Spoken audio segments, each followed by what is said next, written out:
Welcome back to the Bold Moves podcast. We're so glad to have you join us today. Honestly, today's a fun one. I got a good friend. His name is Freddy, who's going to be joining us today. Have you guys ever met Freddy before? Do you know who I'm talking about? No, I haven't. But if your name is Freddy, I think you're probably awesome. Like, he sounds there fun. You go. That's a good name, isn't it? Or it's terrifying, depending on when you grew up. It could be associated with a nightmare.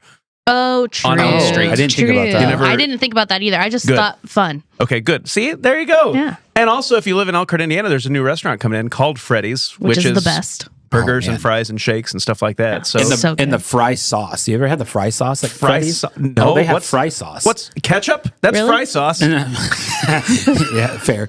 It's really good. You'll have to give it a shot. Is it I can't believe this is all coming back to me. Is it ketchup and mayonnaise put together? Similar because to that, yeah. I had a high school boyfriend that literally did that every single day, and I was like, "You are disgusting." But he said it was so good. So is that what it is? It's a secret recipe. I don't know. You can get it at the restaurant. Her high school boyfriend went on to start a national food chain called Freddy's. Maybe. I have no idea what happened to him. Corey, you threw me for a loop. They have fry sauce. And in my mind, like, yeah, it's called ketchup. I mean, that's good too. Yeah. That makes me laugh. Okay, so they have special fry sauce. All right, what are we even talking about? Why are we still Fred- talking about no Freddy's? idea. I got my friend Freddy here. He's awesome. He's a really good guy. He pastors a church in Houston called Living Word. Let's give it up and welcome our friend Freddy for 5 good minutes.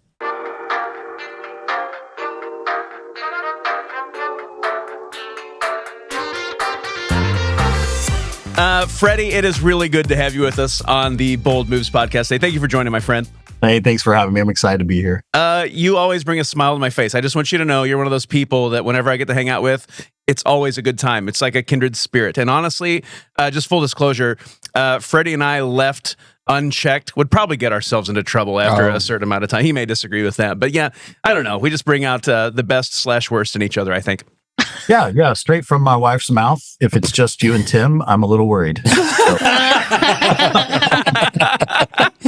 Okay, so I was reading that right. Okay, got it, Fred. That's good. Yeah. That's good. But I mean, that's what makes for a fun time. So. It does. We make memories, and that's what matters. It's important. Yeah.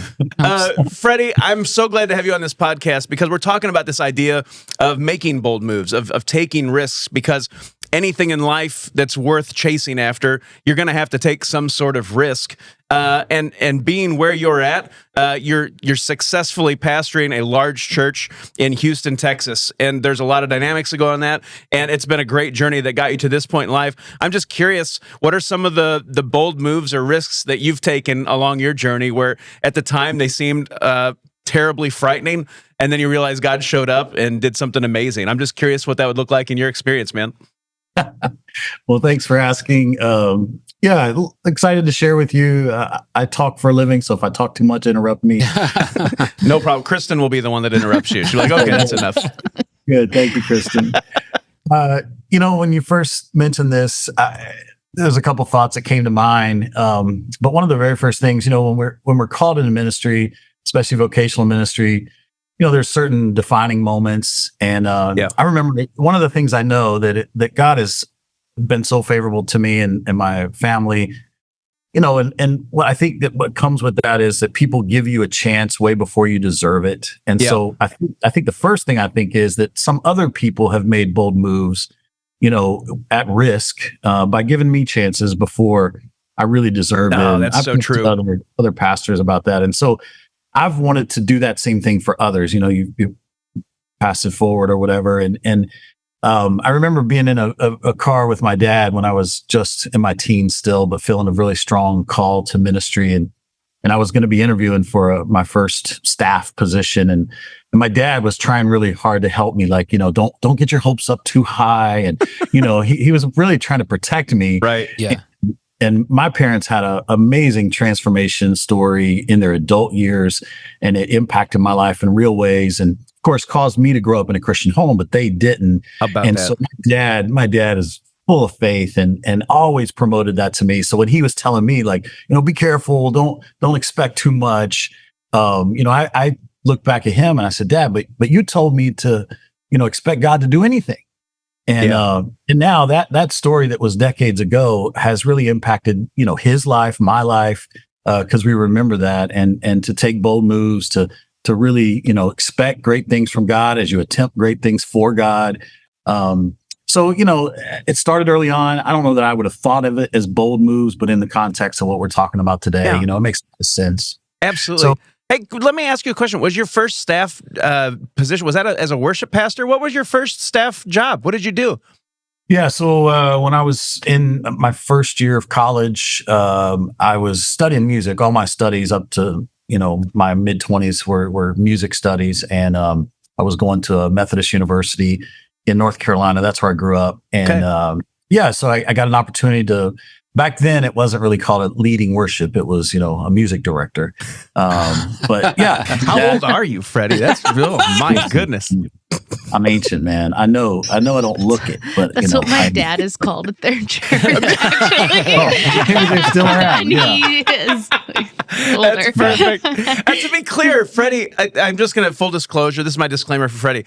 I've heard him lead worship before, and he's one of those guys who's an incredible worship leader. And Freddie, your kind of person, your type, really irritates me. I just want you to know that, because you roll in, you're like super talented. I'm a worship leader. I'm awesome. I have all these gifts. And then you're like, I don't want to be a worship leader. I don't want to be a music director anymore. I want to be a pastor. And then he comes and is a lead pastor and is fantastic at that too. Like, how can people be that gifted? It bothers me. It irritates me. I just want you to know that. You bother me, Freddie.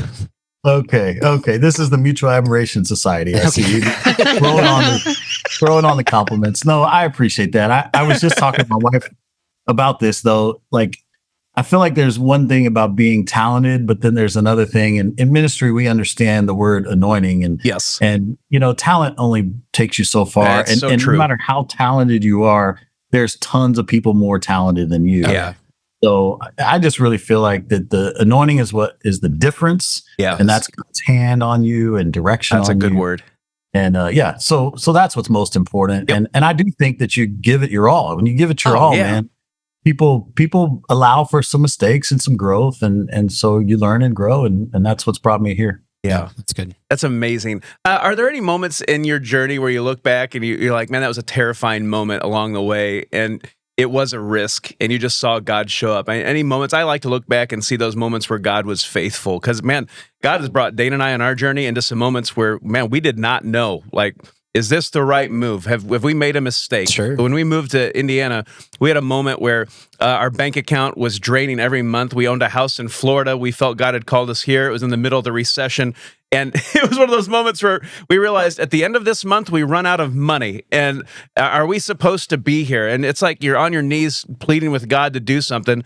And he shows up, and everything turns out great. Like, it's not like we get a check in the mail for, win the lottery, win $1 million, but God provides. He's faithful, and he shows up and clearly just it makes it clear that is his will for you. That's your calling on your life. Sure. So yeah, we've had moments like that. What have been some moments like that for you, Freddie?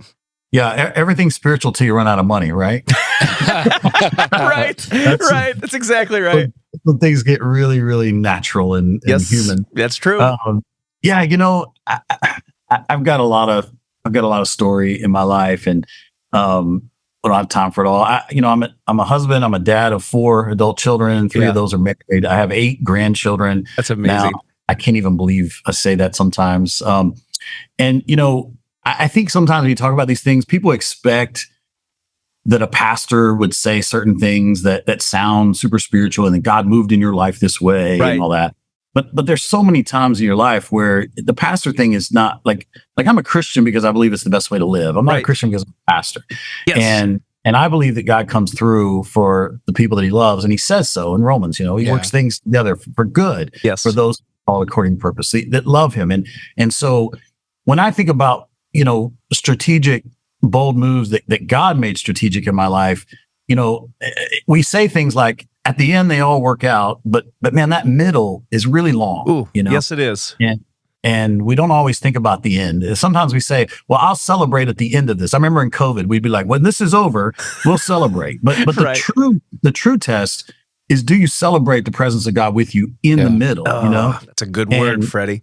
So that's where I've looked at parts of my life, and one has to do with my youngest child. She's my daughter. She still lives at home. She's a teacher now, and if we got time just for a quick story, Yeah. you know, there was, and maybe I can come back sometime and tell the whole story where she was in a terrible accident when she was young, had a traumatic brain injury. We've always wondered how that would affect her learning, and she lost hearing in one of her ears.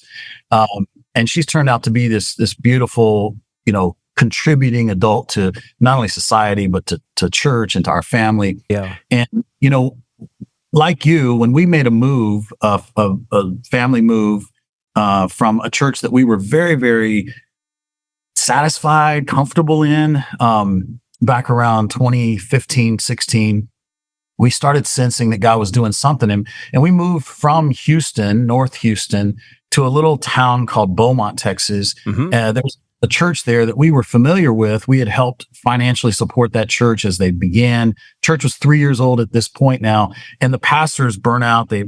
Their children were in different stages, and they really needed to move on. And they were friends of mine. And I simply asked, what's going to happen to that church? Yeah. And my leader said, well, let's take a drive. And of course I said, no. I know what that means. And so we did. We took a drive down to this place. Immediately when I stepped on the campus, I knew that we would be making a change. And It was a change I didn't want to make. We make changes sometimes that we absolutely are on board with. But, the challenge I think sometimes is when we do something that we know God wants us to do, but we're not really certain about. Yep. And I'll tell you just kind of real quickly what happened. That area, it's a town of about 100,000 people. We moved from Houston, which is 7 million people. Right. Yeah. My kids were in really good schools. My 3 youngest were at the most, I think, influential stages of their life in their teens. My youngest was in her early, just going into teenage years. And I remember thinking, okay, I'm following you, God, and I'm doing ministry, but how is this going to affect my family? Oh, yeah. Because that's a big part of what we do. And yes, it is. And I'll tell you, we can't make the right plans. I'm convinced of that. That's one of the reasons we need God in our lives. Like, if we can do it without God, then everything will be fine, right? But we can't. We disappoint ourselves every single time. Yeah. Circumstances happen we can't control. But one of my favorite verses in the entire Bible is out of Proverbs. I love Proverbs, and the book of James is kind of the New Testament Proverbs, and you see these same sentiments about asking for wisdom. And in Proverbs, it says that in his heart, man makes his plans, but God orders his steps. Yeah. And it's this responsibility that we have to make the right plans that we think we're supposed to make, but ultimately God orders our steps, and I'm so thankful that he does. When we moved to that town, my daughter was zoned for a public school that was really far from our house, and it was all about integration in that area and socioeconomic integration. And we went to, from this really affluent, white, mostly well-off people neighborhood in Houston to this area that was, I would call it, depressed. And my daughter was one of 11 white people in that school. Wow. So that's a total change. Total change. Yeah. Change. And the demographic wasn't just African American, it was high Hispanic. Sure. In that area, because of the education in that area, there was a fair amount of Asian folks. So it was a really multicultural mix. Right. And what I didn't realize was that as we moved there, and I've always had an affinity to that kind of ministry, is ministry reach out to everybody. Yeah. Because we're so divided in all of our aspects of American life. And I didn't realize how much that was going to be a part of our ministry at that church. We became truly a multicultural church. But how that would impact my daughter, like, I can talk all day about ministry, but how things affect our families is just so important. And she did extremely well in that school. The school had been working so hard at their testing and raising the standards and all of that. And the very next year, she was invited to go to something called an early college high school that was just starting in the area. Interesting. And one of the main reasons it was starting was because of the depression of that area and the disadvantages that people had. They weren't given these opportunities that some were in bigger cities. And so she was the second class of that school. They would add a new class each year. And so she was the second class.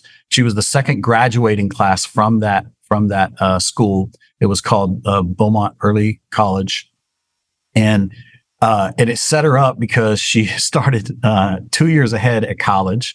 She graduated, 2 years early from Southern amazing. University. Now as a teacher, she's younger than anybody teaching. That's awesome. But here's how God works. She's now in a Title I school in Houston, because we're back in Houston now. That 2.5 years ago.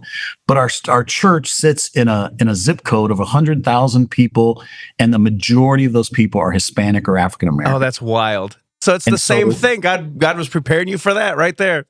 Yeah, and not just like we think of us in mind, but like God has so much more in mind, and He cares as much as I love my daughter. He cares for her so much more. Oh, that's and, good. And now she is a teacher, but I call her a minister on a campus. So good. And she literally is the only white person in that class. That's amazing. That's amazing. And how they treat her as like this older sister kind of figure, not necessarily a mother figure. And it was challenging that first 2 months. She wanted to quit. Right. But just yesterday she got an accommodation for, just some things, achievements she's made as a teacher this year. And they did a little video, and this one little girl, and it was a surprise to her in front of all their staff. And they did this video, and this little girl talked about how important and impactful that her teacher has been to her. And that's my daughter, Alana. So that's awesome. And that little girl was one of the ones my daughter came home talking about, saying, I don't know if I can handle this girl. Man, that's so cool. I love that. So you make this bold move. You follow God's call to Beaumont, and you're trying to figure out how does this impact your kids? And God was way ahead of you. I mean, that's what's happening. He's ordering the steps. He's preparing your daughter. And to your point, He loves her more than you do. He was preparing her just like He was preparing you. That's a beautiful story. To be able to see that and to celebrate that, Freddie, that's a big deal, man. I love that. That's just a story of God's faithfulness. And He guides, he directs, and He provides in those moments, and that's a beautiful thing. It's a beautiful thing. Yeah. One of the other things that we talk about a lot in our family is, this verse in the New Testament. It talks about that we bring our petitions to God. We always think about praying for things that are tough and we need help with. But it says to bring your petitions to God with thanksgiving. And so the posture of being thankful, when you recognize God in these bold moments of your life, you think you made a bold move. What you did was you tried to be obedient. Yeah. You tried to make the plans that you're supposed to make, and then you trust God to order the steps. But it's like this cyclical effect of being thankful and then realizing God moves, and then you are thankful for that, and then you make more petitions to God, and then it makes you more bold in your faith and in more decisions, in the future. And I think that my kids have learned that really well. And I've done a lot of things wrong as a parent, man. If you want to do a whole lesson on zero confidence in adult children, I can do that podcast we'll too. Have you back for that one too. Yeah, mistakes were made. We'll just title it that. Mistakes were made with Freddie. This idea of being thankful. My wife, Shannon, she had a Thanksgiving or a grateful journal, and it would sit on the kitchen counter. It was just a spiral bound notebook. Yeah. And they would write things down that they noticed that they were thankful for. And, it's funny what your kids remember, and they talk about that still to this day. And it's just kind of that foundation of expecting, what is God going to do? Again, this is why we need God in our lives, because I don't think we make the right bold moves unless we're, having our steps ordered by God. Yeah. Oh, that's a good word. That is good. Freddie, thank you for taking the time to walk through that with us and to share those stories. Those are powerful. They're impacting, and they matter. It's real. That's not made up. That's not a movie. That's real life. God showing up and ordering our steps. It's great to have you, my friend. Thank you for joining. Thank you for sharing. And I'll give you a pass. I guess I won't hate you for being so talented. You're just anointed, and I can't be upset about that. You're anointed, not just talented. I can deal with that. That's fine. Yeah, there's a comedian that calls that a Jesus juke. You made that Jesus statement. Juke. A Jesus juke. You made it feel spiritual. So you're welcome. You're welcome. Thank you for pointing out how spiritual I really am. Thank you. I appreciate that. Man, thanks so much for having me. It's been a lot of fun. Well, thanks for joining. It's great to see you, and we'll see you soon.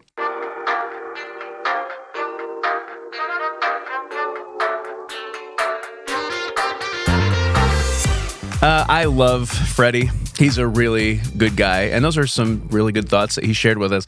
I am a little offended that he so quickly agreed that I'm a bad influence and that his wife Shannon completely agreed. That was already settled in their household. He seems fun. Oh, like, he's really very fun. He's just a fun guy. He's a kindred spirit. Yeah, it's really easy. Yeah. That's an easy friendship. He's a really good guy. Good. Any thoughts? He had some really great thoughts in there. Man, there were a lot of truth bombs, I guess, in all of that. He talked a lot about just kind of knowing, like, in a story or like whatever life event you're in, there's a beginning and an end, and then there's this whole long middle section that that his concept was really great. But I was even thinking too, like, you just don't know how long that, when you're in it, how long that middle section is. We always point to the end of things, but we just don't. Sometimes you just don't know. Like, I don't know, even like a high school basketball game or something. Sometimes, like, when it's going to end, but there's overtimes that happen sometimes. Yeah. Right. Sometimes there's 2, 3, 4 overtimes, and eventually it gets there, but you don't Never know for sure when it's going to end. Yeah, and that happens in our stories, and like, there's tons of biblical examples of people who were given a promise that they from God, and they're in the middle of it, and they're ready, and they're waiting, and it's just not coming to life. Right. Actually, and people who take matters into their own hands, and like, I don't know, there's all kinds of stuff like that, and we don't know. Even like the story of Abraham. Yeah. They were Abraham and Sarah were promised Isaac, right? Yes. Yeah. And if I'm not the biblical scholar, so you can tell me if I'm wrong on this, but I'm not wrong on Tim is the biblical scholar. You are, apparently. I will wear that mantle today. What do you got? Hit me with some facts. I believe it was like 25 years from the time that they were promised. He was 75 years old. And then he was 100 years when they had Isaac came. Yep. Well, first of all, 100 years old and they had a baby. That's absurd. That's not realistic. Completely crazy. But it says in the Bible that Abraham believed God and was credited as a result of that because of his faith. And I just think that's really cool to like think in those terms. You don't know how long that's going to be. Abraham, I'm sure, was like, okay, I'm 100 years old. Let's do this thing. That's when you start to wonder. Yes. But for real, like those middle moments and all of that, I think it's just helpful for people to know that God's always there. He's always with you. He's always there. And even if you don't know when that end comes, God's with you through it all. So I think we talk about making the bold move and how terrifying that is to take the step of faith. You make the risk. And then we talk about the end, like, hey, God showed up and changed everything. And then there's this huge middle section that's just really blurry and messy and sometimes way longer than you hoped it would be. And I think that's probably the riskiest, most terrifying part sometimes. Yeah. So my middle section was my middle child, and here we go. Here we go. Of course, you would say that as a middle child, Kristen. Come on. I'm sure my parents Not resonate with this all. story. May, my only girl, she was my surprise baby. Yeah. And we were told that she was a boy, and then when she was born, we found out she was a girl. And I'm a planner, so I was really thrown off.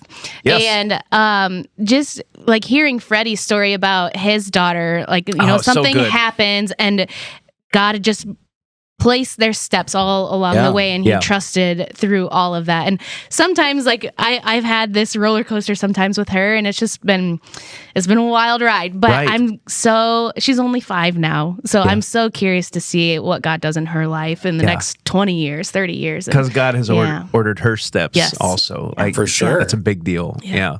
Oh, I love that. This one gives us a lot to think about. That was a great conversation with Freddie. And I think you take those bold moves, and the challenge is that we make bold moves. That's how we live the life that God created for us. But I think it's okay to acknowledge, man, that middle can be a little bit messy. You're maybe in the middle of the wait, right? You're not able to celebrate just yet because you haven't really seen what the end looks like. I think you keep pressing on. That's part of the risk. That's part of walking by faith. And so, a lot of times we end the podcast by saying, when it comes time to make your to be bold, go for it. No, when it's time to make your move, be bold. I screw that up at the end of every podcast, right? Yeah. When it's time to make your move, be bold. That's what we say.